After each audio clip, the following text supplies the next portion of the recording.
Louvado seja nosso Senhor Jesus Cristo. Nós vamos dar continuidade à nossa reflexão sobre a Suma Teológica, primeiro livro de Tomás de Aquino. Estamos na terceira questão, a simplicidade de Deus, que ele responde em 8 artigos. O artigo 8º, Deus entraria na composição dos outros seres? Então, porque essa é a hipótese inicial. Ele vai colocar 3 teses, depois a antítese, depois responde com as sínteses. A hipótese que ele propõe: parece que Deus entre na composição de outros seres. No artigo 7 de São Tomás de Aquino, ele fala sobre a simplicidade de Deus. Ele então havia colocado as seguintes teses. Primeiro, as coisas compostas procedem de Deus e se parecem com ele, imitam a Deus. Deus como primeiro ente, dele derivam todos os entes. Do primeiro ente segue por derivação os outros entes. Deus como primeiro bem sumo bem, dele derivam todos os outros bens. Se entre as obras de Deus não há realidade simples, porque todas as obras de Deus são compostas, segue a tese de que Deus não é totalmente simples, visto que todas as coisas participam da sua imitação e bondade. A primeira tese não é verdade, visto que a tese de Santo Agostinho afirma que Deus é verdadeiro e sumamente simples. Na segunda tese, sendo atribuído a Deus tudo o que existe de melhor, assim afirma a segunda hipótese: todas as coisas compostas são melhores que as simples. Exemplo, os corpos mistos, em respeito aos elementos e esses elementos às suas partes. Partindo dessa hipótese, que não é verdadeira, não é verdade pela implicação que ela dá, se afirma erroneamente que Deus não é simples, porque a proposição da segunda hipótese afirma que tudo que existe de bom se deve ser atribuído a Deus.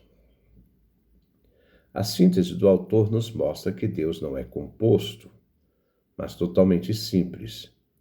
Deus é o primeiro ente transcendente. Deus é a causa eficiente de todas as coisas. Não é causado por ninguém, por nada. Que Deus é um ato puro. Nele não existe potência. Deus é então forma, isto é, ser. Se deve entender a forma de Deus como seu ser, e que sendo ser, isto é, forma, não é composto. Daí surge o 8º artigo. Deus entraria na composição de outros seres? Os seres teriam parte de Deus, compondem outros seres? A resposta será não. No fundo, nós vamos trabalhar essa questão olhando a Suma contra os Gentios do primeiro livro de São Tomás, em referência ao contexto que nós encontramos no 8º artigo. Nós temos como referência a tese aristotélica do dilemorfismo matéria e forma. E nós vamos ver o que essa realidade implica em Deus ou não. Por isso, nós vamos tentar trabalhar com essa questão. Isto é, Deus entraria na composição dos outros seres? Os seres teriam parte de Deus, compondo outros seres? A resposta será não. Mas São Tomás coloca a hipótese: entraria Deus na composição dos outros seres? A proposição vem analisada em 3 teses. A antítese, que se opõe à tese, e depois a síntese, que expõe porque as teses não correspondem à hipótese descrita. Depois ele vai fazer uma avaliação, uma resposta às teses, mostrando que as teses, seus princípios não correspondem à nossa compreensão de Deus. A primeira tese vem fundada sobre uma interpretação de Dionísio Areopagita. É uma interpretação. E a pessoa, ao interpretar, não interpreta como se deve ser entendida. A tese é tirada, então, do seu contexto. A tese foi tirada de uma afirmação sem entender o que realmente Dionísio disse em seu tratado Hierarquia Celeste, capítulo 3, parágrafo 177d. A primeira tese de São Tomás diz: com efeito, Dionísio declara: a deidade que está sobre o ser é o ser de todas as coisas. Ora, o ser de todas as coisas entra na composição de cada uma. Logo, Deus entra na composição dos outros seres. Então, diante desta tese, nós vemos a deidade, onde nós sabemos que em Deus não há distinção entre substância e essência, visto que Deus é a própria deidade, ou essência. Em Deus existe identidade entre essência e ser.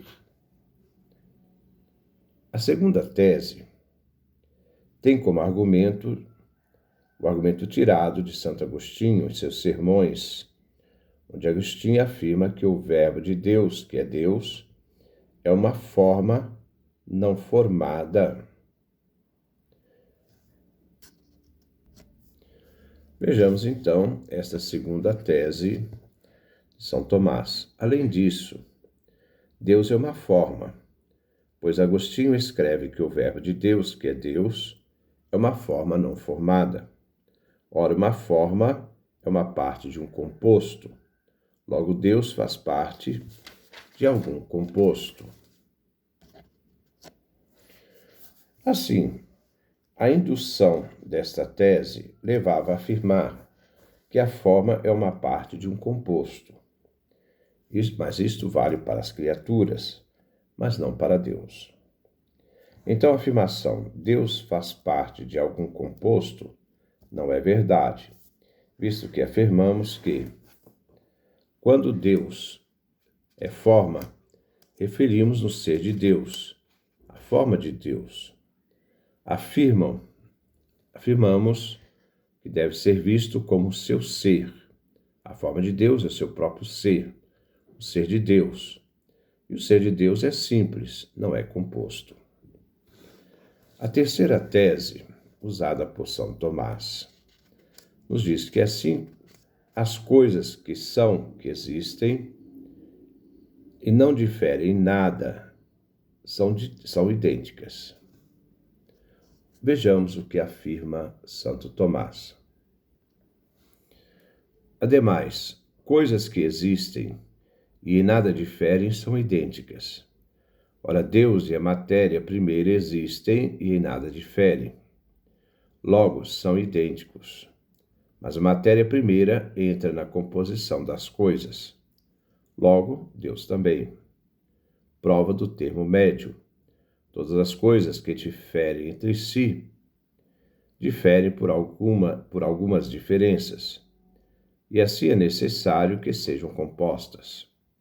Ora, Deus e a matéria primeira são totalmente simples, logo, não diferem em nada.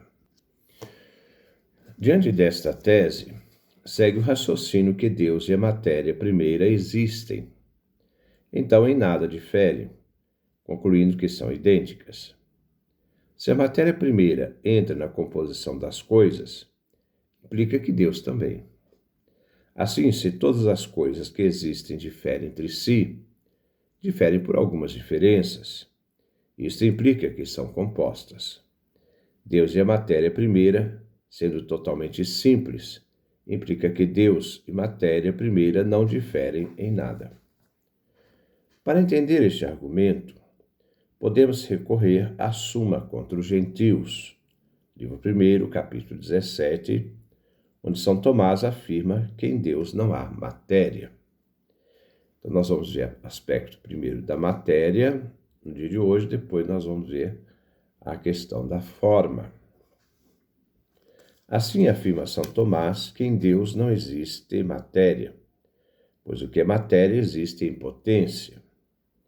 Ora, sendo Deus ato puro, ele não pode ter potência, haver potência. Isto é, essa potência pertence às criaturas, que elas são seres que vêm a ser, isto é, eram não ser, vêm a ser, se tornam atos e, como ato, são caracterizados pela potência, a possibilidade de ser. Sendo Deus a causa eficiente de todas as coisas, e por isso não é matéria, e não coincide com a causa eficiente de todas as coisas. A matéria não faz causa de alguma coisa em ato, mas as coisas se tornam causa quando existe alteração e mudança. Em Deus não pode existir alteração, em Deus não pode existir mudança. Deus é imutável, não tem mutação, não tem alteração, porque sendo eterno, a alteração faz parte da realidade temporal, da existência. Em Deus, causa eficiente de todas as coisas, não pode haver mudança, a mutabilidade, nem alteração, senão não seria Deus, seria uma criatura. Assim, Deus, ao criar todas as coisas, não criou de uma matéria subsistente, da sua substância. Deus criou todas as coisas do nada.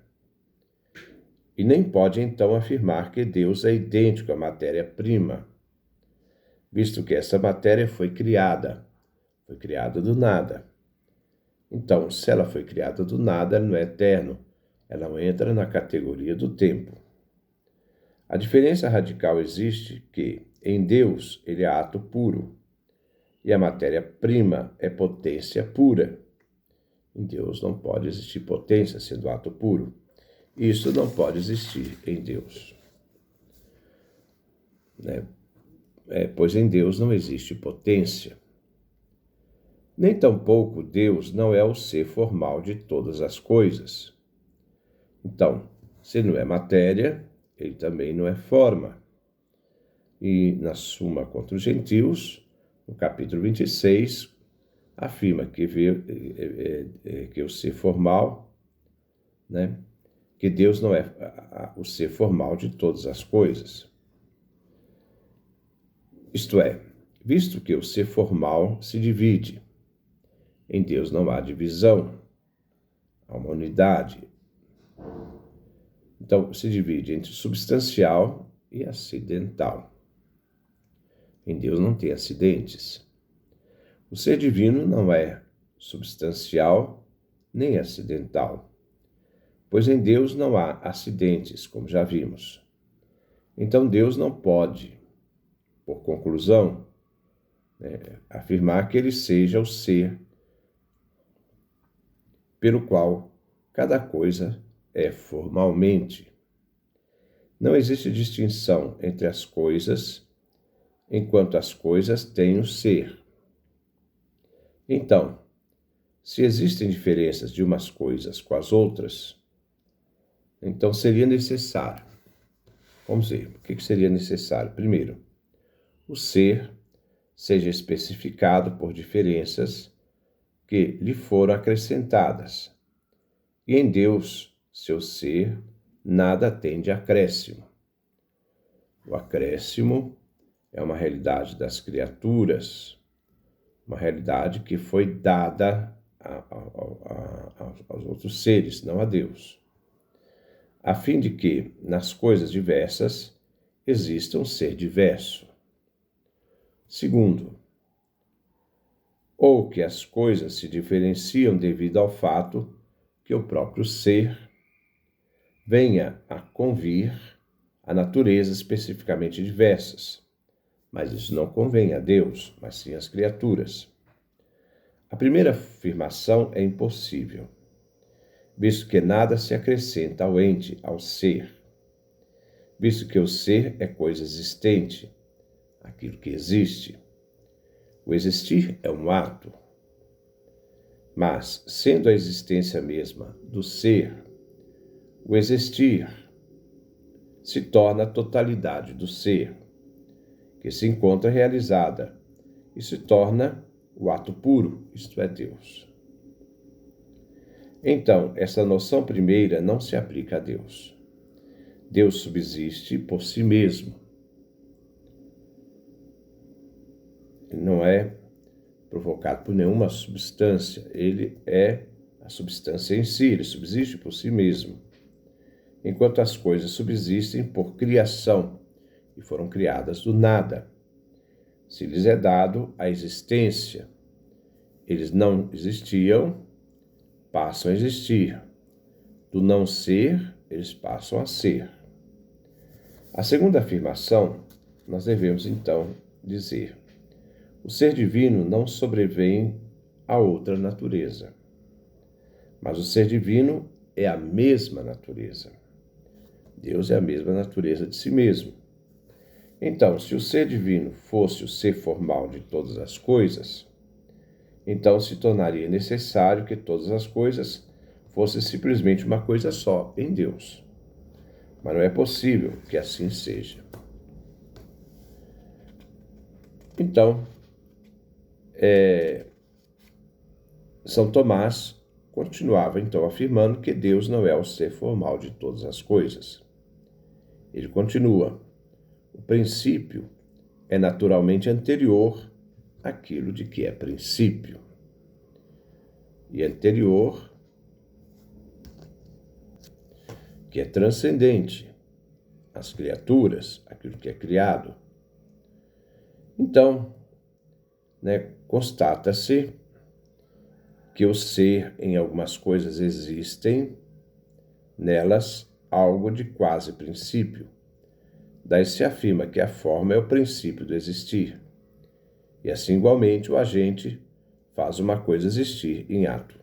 Então, se, isso aqui é uma questão hipotética, o ser divino é o ser de cada coisa que existe, concluirá que Deus, que é seu ser, terá alguma coisa, o que é falso.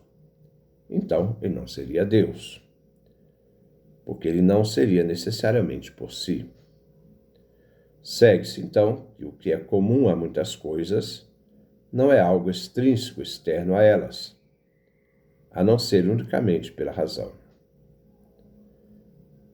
Então, nós podemos dizer, o silogismo: todo animal vive.